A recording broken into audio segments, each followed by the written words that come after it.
El Santo Padre Francisco se enojaba mucho conmigo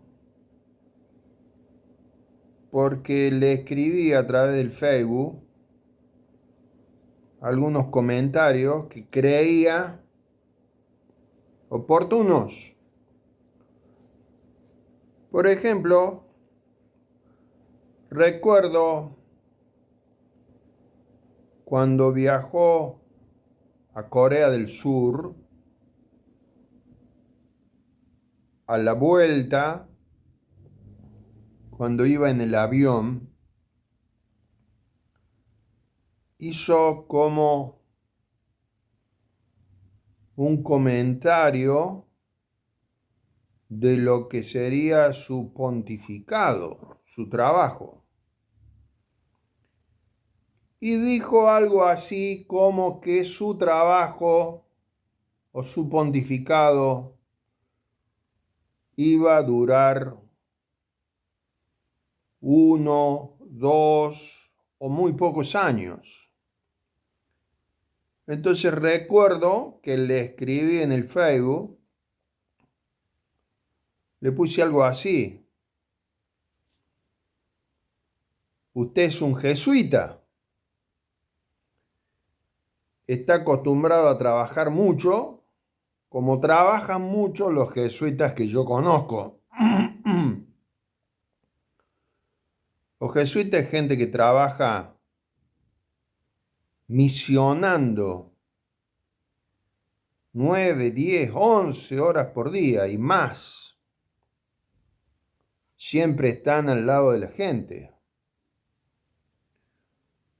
Entonces le puse al Papa Francisco: me asombra que usted diga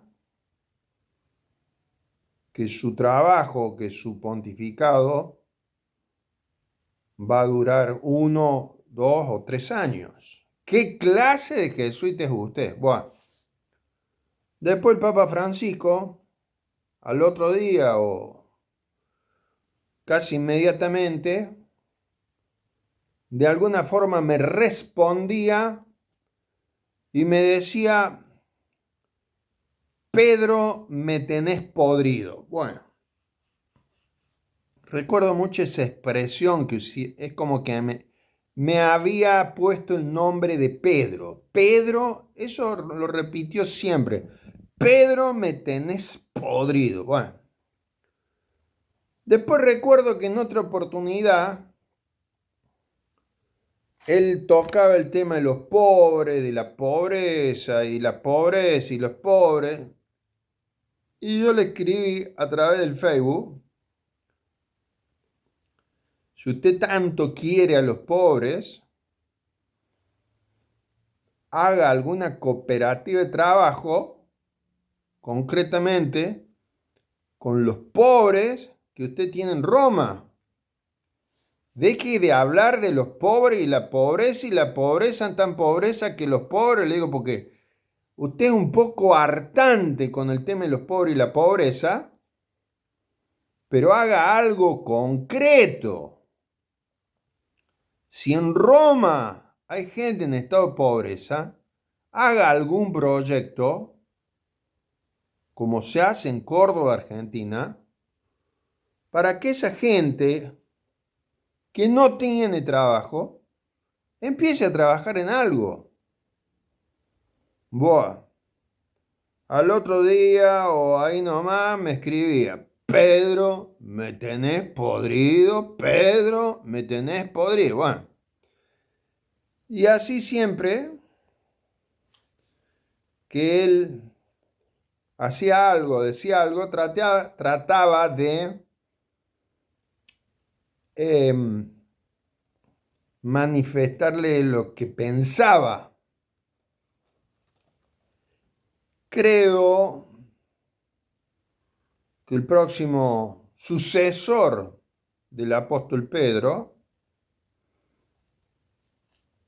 tiene que volver a las fuentes.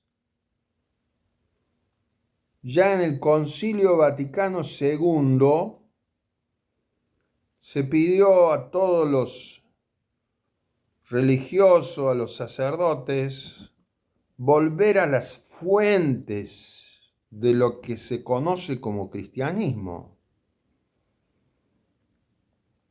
Si nos fijamos en el libro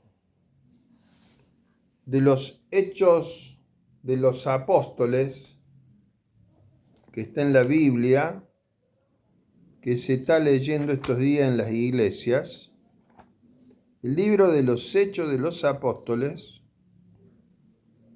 habla de la primera comunidad cristiana después que Jesús resucitó, se apareció varias veces a sus seguidores. La primera comunidad de creyentes, en lo que después se llamó cristianismo, estaba en Jerusalén. Por ejemplo, en el capítulo 15 de los Hechos de los Apóstoles, la vida que hacían los seguidores de Jesús después que Jesús resucitó y se les apareció. Era un grupo de hombres y de mujeres. No solamente había hombres, había también muchas mujeres. Poco se habla de las mujeres. María de Magdala, María Magdalena, el Evangelio cuenta que Jesús le sacó 7 demonios. Bueno, capítulo 15 de los Hechos de los Apóstoles dice: algunos venidos de Judea enseñaban a los hermanos que si no se circuncidaban según el rito de Moisés, no podían salvarse. Empiezan las discusiones en esta primera comunidad, que solamente se podían salvar los que se circuncidaban. La circuncisión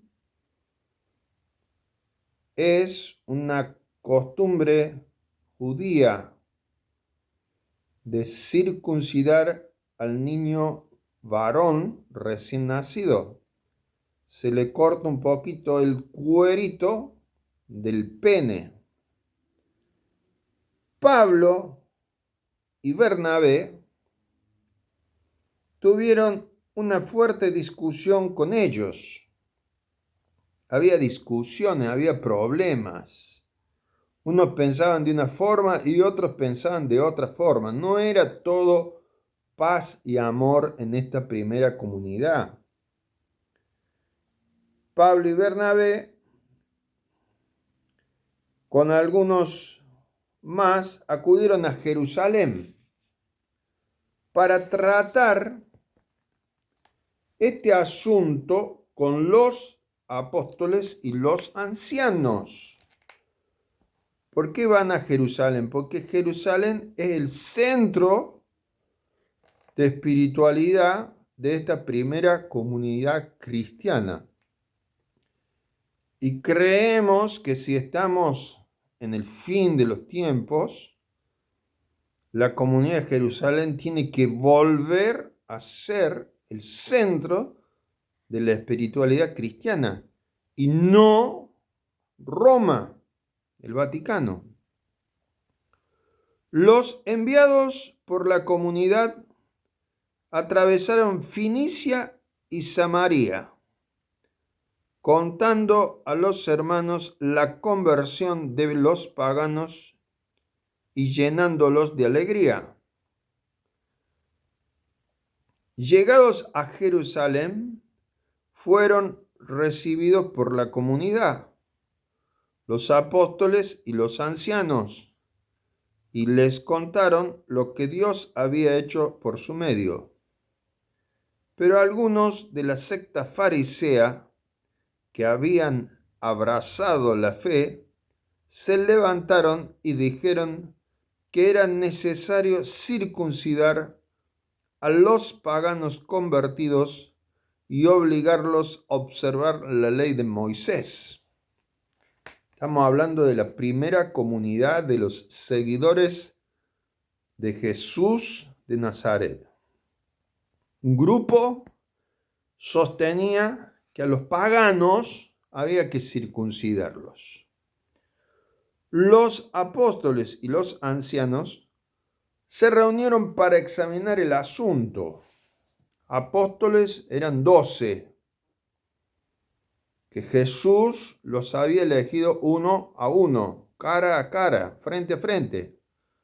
Los ancianos, siempre a lo largo de toda la Biblia, los ancianos representan a la gente sabia del pueblo de Israel. Hoy en día los ancianos se los mete en un hogar de ancianos, acá en Córdoba. En otras partes del mundo no es así. Luego de una agitada discusión, se levantó Pedro y les dijo, Pedro como la autoridad, el pastor que Jesús le había confiado sus ovejas. Pedro se levantó y les dijo, hermanos, ustedes saben que desde el principio me eligió Dios entre ustedes, para que por mi medio los paganos escucharan la buena noticia y creyeran. ¿Quiénes son los paganos? Los que no eran judíos. La primera comunidad de creyentes de Jesús de Nazaret eran todos judíos, todos judíos. Jesús les dijo, vayan por todo el mundo, anuncien el Evangelio. Dios, que conoce los corazones, mostró que los aceptaba dándoles el Espíritu Santo lo mismo que a nosotros. Él no hizo ninguna distinción entre unos y otros y los purificó por medio de la fe. Pedro, asumiendo su autoridad de pastor, está resolviendo esta situación. Él no hizo ninguna distinción entre unos y otros y los purificó por medio de la fe. ¿Por qué ahora ustedes tientan a Dios imponiendo al cuello de los discípulos un yugo que ni nuestros padres ni nosotros hemos sido capaces de soportar?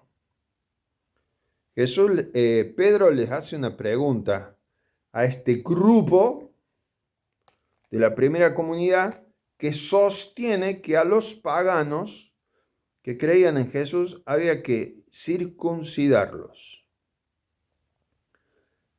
Al contrario, nosotros creemos que tanto ellos como nosotros hemos sido salvados por la gracia del Señor Jesús. Toda la asamblea en silencio se dispuso a escuchar a Bernabé y Pablo, que les contaron los milagros y señales que Dios había obrado por su medio entre los paganos. Cuando se callaron, les contestó Santiago, otro apóstol muy importante. Hermanos, les ruego que me escuchen. Simón ha contado cómo Dios, desde el principio, dispuso elegir entre los pueblos paganos un pueblo consagrado a su nombre. El pueblo consagrado a su nombre es el pueblo de Israel. Eso concuerda con lo que anunciaron los profetas, como está escrito. Siempre cuando había una discusión de un tema de fe, se basaban en los escritos de la Biblia. De nuevo reconstruiré la choza caída de David. David, el gran rey de Israel. La reconstruiré levantando sus ruinas para que el resto de los hombres busque al Señor. Lo mismo que todas las naciones que llevan mi nombre, dice el Señor, que da a conocer todo esto desde antiguo. Santiago Apóstol cita un texto bíblico. El profeta Amós, capítulo 9, versículo 11 y siguientes. Por tanto, pienso que no hay que poner obstáculos a los paganos que se conviertan a Dios. Esto es un texto del libro del profeta Isaías, capítulo 56, versículo del 1 al 8.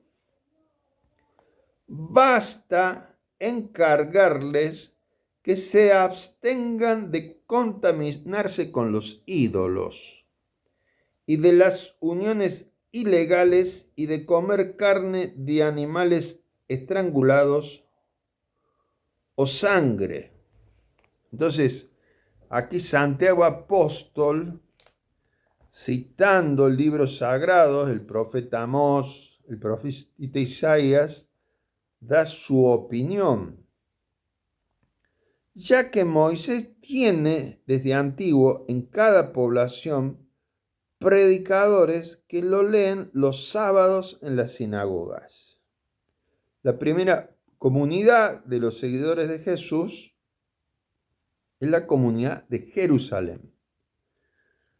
Creemos que el último de los seguidores de Pedro, porque esa es la función del que hoy se conoce como Papa, como Santo Padre, La comunidad del fin de los tiempos necesariamente tiene que volver a vivir en Jerusalén.